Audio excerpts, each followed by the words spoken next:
my name is Jen. I am the Unorthodox Healer.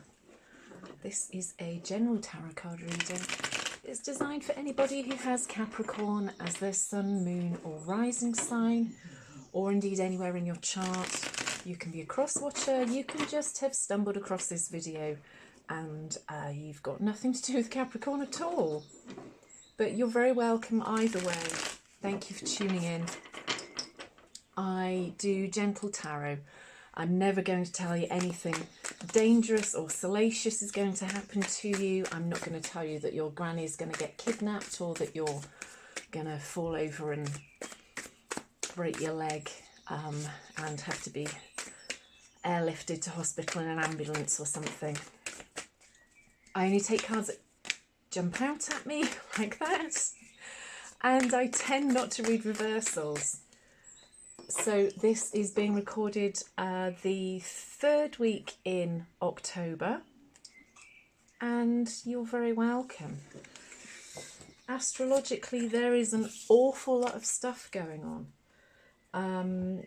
We have Pluto, which has been in your sign for about 15-16 years.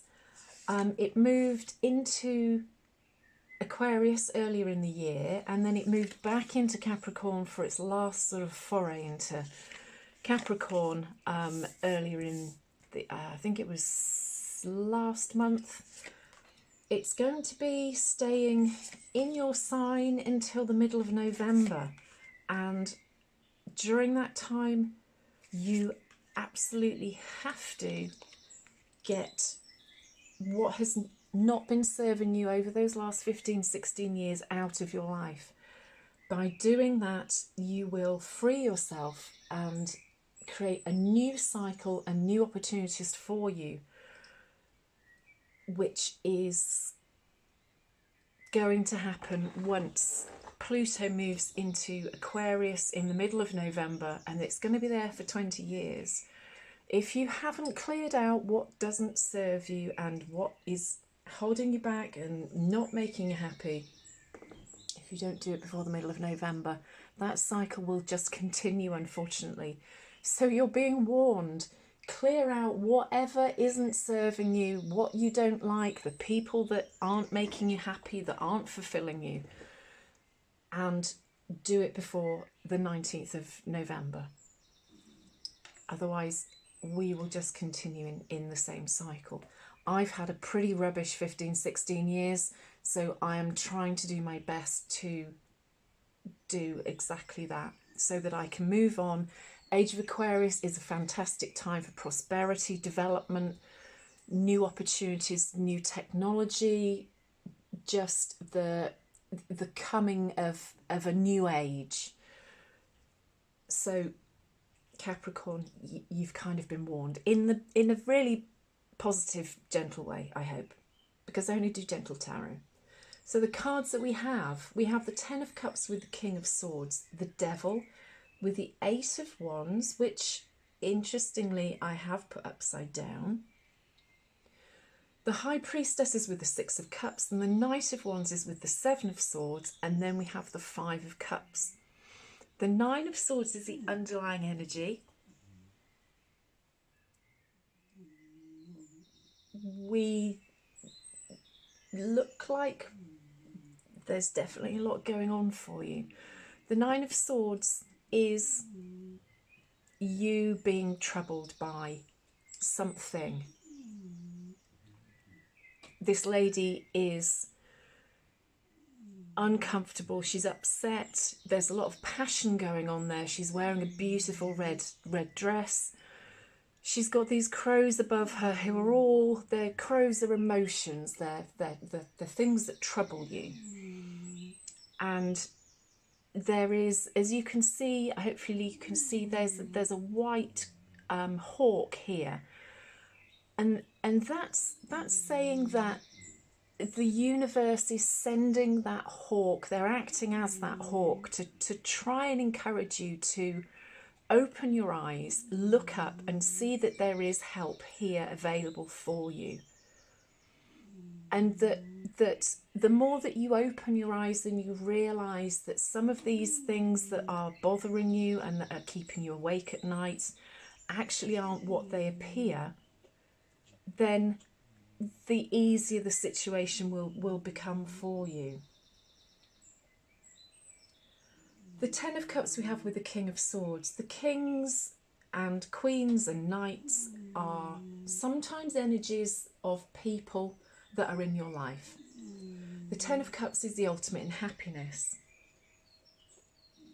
Have you been in a situation? I always tend to read cards from kind of past through to present. Have you been in a situation with a King of Swords? It doesn't have to be a masculine energy here, who you felt as though you had a beautiful, happy life with.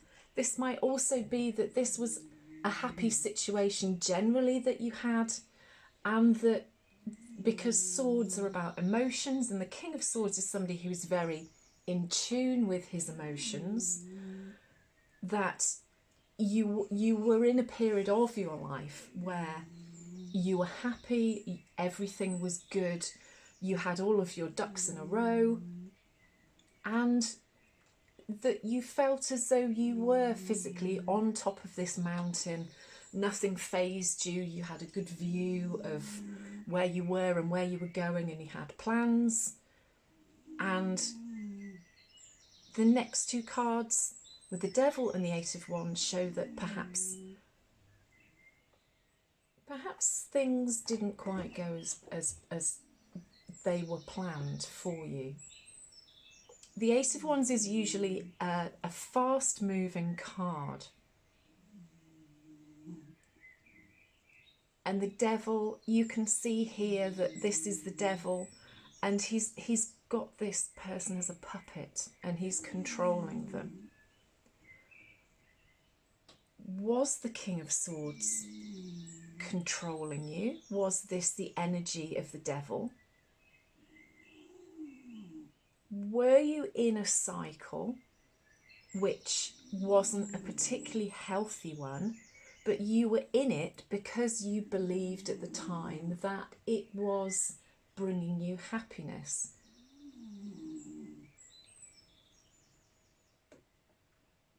Perhaps there was a slow realization that this situation with this King of Swords wasn't actually serving you. Perhaps this is what Spirit is telling you in this reading that you have to get rid of. As I was saying, you have to get rid of the things that are no longer serving you before the middle of November, or you're going to get trapped in that same cycle for the next 20 years. This can be, the Devil can be a bad habit, it can be a weakness, it can be an addiction. And I just feel as though there was something here, Capricorn, which was perhaps controlling you. And it's been going on for quite a long time. Perhaps now you're just starting to realise, because of the next two cards that we have, that you were perhaps manipulated, or you couldn't see things for what they really were. The Nine of Swords, going back to this, is perhaps you now realising that things weren't as rosy as they seemed.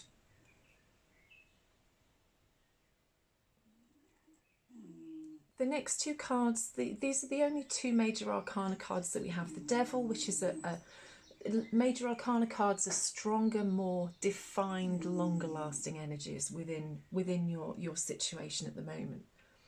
And I do like it that the Devil is then followed by the High Priestess and also the Six of Cups. Because the High Priestess is you coming into your power. It is you showing that you are trusting your intuition.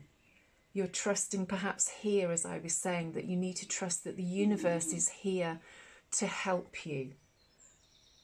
And the High Priestess is showing that perhaps there was or has or still will be an awakening as to what this sort of uncomfortable, slightly toxic situation was that you were hanging on to because you believed that it was going to give you this 10 of Cups, this ultimate happiness, this beautiful life and joy.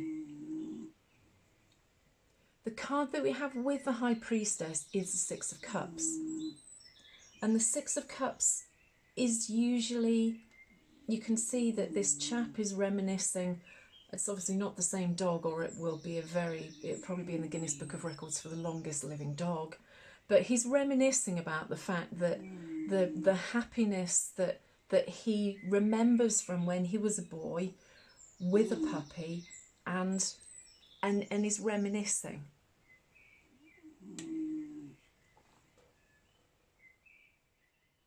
Are you reminiscing?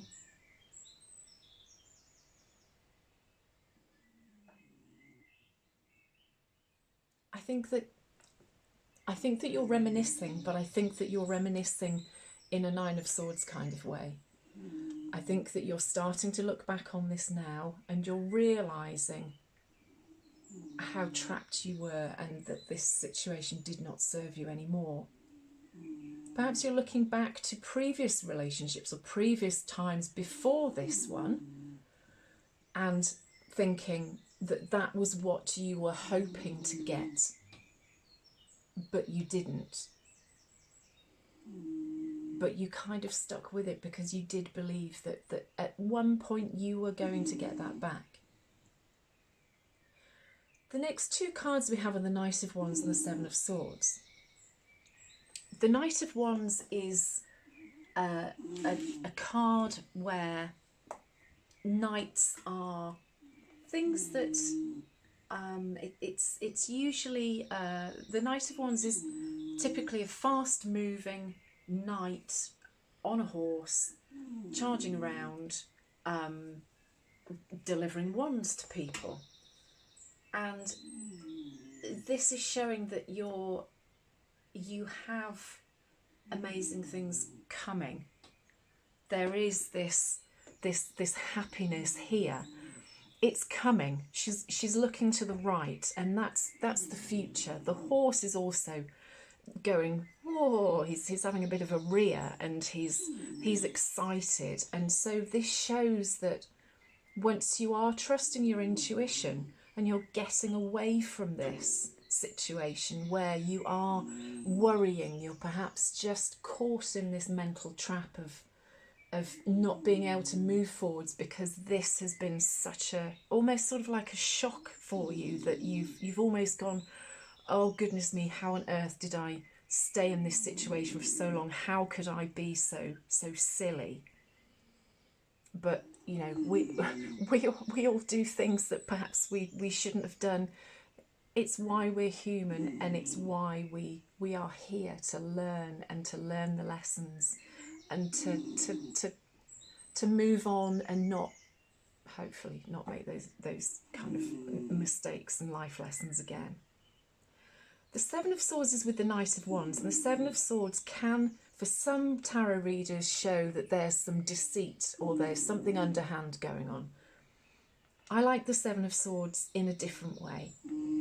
I see the Seven of Swords as being you being smart, that you're on your guard, but that you are able to use your cleverness and your intuition. You can see this is all about intuition here, these dots going up and sort of disseminating around your head. You have the dots here as well, which is you showing that you're in tune with yourself and what you should be and where you want to be going and how that's going to bring about happiness for you. And you're absolutely turning your back on all of this that's happened previously. This again is you going this way. And it's you slaying these crows that are here. It's you, yes, you've got your knife. This is a metaphorical knife. This is you cutting through the crap that you've been dealing with here. And you working smart. The last card we have are the Five of Cups. And the Five of Cups, in this instance, is slightly different to the typical meaning that you would find on this card. The Five of Cups is usually where somebody feels as though they've lost out, and that they are regretting the lives that they've had. With each one of these cups, it will be a situation where they believe that they were happy. In this instance, I do believe that you are happy to be getting rid of these previous cups that you're saying goodbye to. I think that there might be a little bit of, oh gosh, I'd so wish that it would have turned out as I'd have wanted it to. But I think that you've had glimpses that there is good things coming, particularly if you can get this all out of your system before the middle of November. And she has this one cup left, and it's full of colours and light, and she's holding on to it. She's letting all the others go. Perhaps this is self-love that you found and that you're holding on to. And by having that self-love, it's going to open up new opportunities for you. I just want to do, what other card do I want to do? I'm going to use these beautiful cards by Wendy Andrew. It's a Goddess Love Oracle, and it's a Goddess Dream Oracle cards, which you can see that I've mixed together. Just a couple of Oracle cards just to wrap the reading up, please, for Capricorn. So we've got quite a few cards here, but we shall see as to what we get. So we have the Companionship card. You are not alone. This is showing you here by this white hawk that you absolutely aren't alone. And with the High Priestess as well, it's reminding you that Spirit is there looking after you and trying to show you the way forward. The next card we have is Stillness. Be calm and quiet. I think that the Nine of Swords, once you've cleared away the things that are no longer serving you, that you will find calmness and stillness. And that's also part of what the High Priestess is about. Perhaps try and create a beautiful place in your home, which is a sanctuary, where you can feel as though you can be still. And perhaps practice the meditation as well, so that you can become in tune with what the reading is recommending for you. The next card is Protection. Again, here, Goddess has your back. This is the High Priestess. This is showing that not only do you have the ability to draw on your own strength, but you also have this higher protection, that somebody is looking after you too. And the last card that we have is the Shine card, and that says about holding your head high and getting yourself out of this where you're not able to look up and see the real beauty and the prospects which are here for you. And again, look up. As much as holding your head high and being proud that you've got through whatever this was that was holding you back and wasn't serving you. Be proud and look right up, look up to the sky, and find this protection and this love and this connection with Spirit, which is really trying to cry out to you and show you that they're here for you. I hope that that's made some sense, Capricorn. If it's resonated, I would love it if you would leave me a message in the comments below. I'm trying to grow my channel. If you'd like to subscribe, that would be fantastic as well. Have a lovely rest of the year and take care, and I'll speak to you again soon. Bye, Capricorn.